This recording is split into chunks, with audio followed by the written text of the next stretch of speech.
I gave this testimony a while back on someone's page that was talking about certain movies. And I told them my testimony of how I no longer watch movies that disturb my spirit, right? I told them how I watched every exorcism movie there was. I couldn't wait till Halloween came so that I could indulge and binge watch every scary movie, every last one of them. Nightmare on Elm Street, Michael Myers, all these movies, right?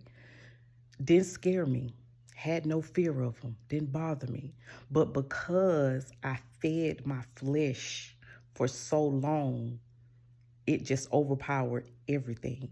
But once I started to feed my spirit, y'all, it was different. Like I could no longer watch certain things because when you start to realize that you need to deal with certain things. That's why certain movies didn't bother me because I was dealing with stubbornness, stiff neck.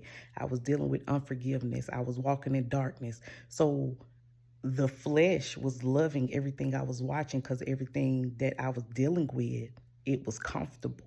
But as soon as I start feeding my spirit with prayer, worship, reading the Bible, my eyes became open to the things that were happening within myself and within the movies that I didn't even realize. So sometimes we can feed our flesh for so long that it becomes the very thing that darkness attracts itself to. But when you start feeding your spirit, man, I tell you, it opens your eyes. That is why I tell people when you start to sing Amazing Grace and you have a new spirit, man, within you, the spirit that God has given you, Amazing Grace sounds so different. I once was blind, but now I see. Amazing grace, right? So each and every day I thank God for his grace and his mercy because had I stayed in that dark place, I would not have been convicted of the things that I was dealing with that kept me bound and kept me stagnant and kept me in the things of darkness and not bringing me to the light. But we have to get in our word. Don't just take what I say, anybody else say. Get in your word, study your Bible, have a relationship with Christ. Don't just know him. There's a difference in knowing him and having a relationship with him.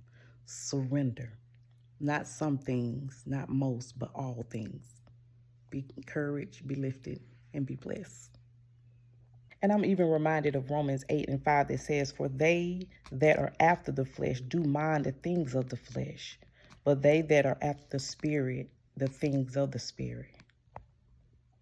And it's not once, it's a daily surrender that we must have. And when we do that, our senses to what God is trying to tell us are even more aware. Be blessed.